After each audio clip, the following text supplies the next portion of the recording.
I want to start with the dress itself, because looking at the circular business development canvas, this whole pant sleeves project isn't just recycling. In fact, your sources suggest that if we call it recycling, we are actually underselling it. That's such a key distinction to make right off the bat. Most people, when they hear sustainability, they think of one thing, The blue bin. the blue bin. You throw your plastic bottle in there, you feel like a good citizen, and you move on. Yeah, job done. Exactly. But looking at the 12R strategies framework from Evelina Lundqvist, recycling is actually way down the list. It's strategy number 11 out of 12. It's almost a last resort. Wait, recycling is number 11. That feels completely backwards. We've been trained to think recycling is the holy grail of being green. In a truly circular model, it isn't.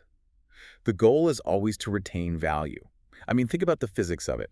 Recycling usually means breaking a material down to its raw, state-melting plastic pulp and paper.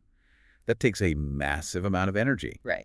The framework Lundqvist lays out is a hierarchy. You want to keep the object as high up that value chain as possible for as long as possible. So the higher up the list you are, the less energy you waste. Precisely. The top strategies are things like refuse, reduce, rethink, and redesign. Okay, so let's apply this hierarchy to Mildred's project. Where does the pants sleeves dress sit on that list? It hits this perfect sweet spot.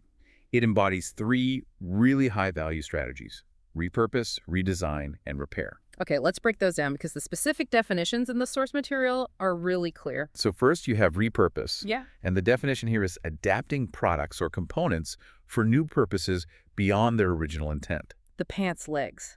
They were designed to cover a toddler's legs. Now they function as sleeves for an adult. Simple. Simple but profound. You are changing the function without destroying the material structure. That is infinitely more efficient than shredding the cotton to make new thread. Then you've got redesign. This is about designing products that prioritize circularity. So Mildred took a goth dress. She was gifted something that already existed, but and she modified it. She did. She didn't go out and buy a new dress to fit her Afrogoth vibe. She redesigned an existing asset. She prevented a new purchase. Exactly. Yeah. And then there was refurbish or repair. The niece's outfit was outgrown. In a linear economy, that's waste. It sits in a landfill. By taking those components, she extended the life of that fabric. And the goth dress. Maybe it was being worn, now it has a new life. This connects to what the canvas pack calls rethinking impact. I really like that phrasing in the intro. It says these tools are catalysts for change, unlocking opportunities for growth. It suggests that sustainability isn't just about, doing less harm. Or being frugal. It's about being creative. That's the aha moment right there. Mildred didn't do this just because she wanted to save $3 on fabric. She did it because the result, this hybrid Afrogoth garment, was cooler and more unique than the original parts. The circular economy only works if the output is desirable. It stops being a sacrifice and starts being an upgrade. Precisely. And that's the secret sauce. But this project wasn't just a mechanical exercise in saving fabric, was it? It was a statement of identity.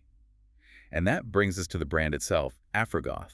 I have to say, the term Afrogoth feels like a bit of an oxymoron at first. You think of goth, you think of Victorian England, pale skin, rain, melancholy. You think of Africa, you think of vibrant colors, sun. And that tension is exactly the point.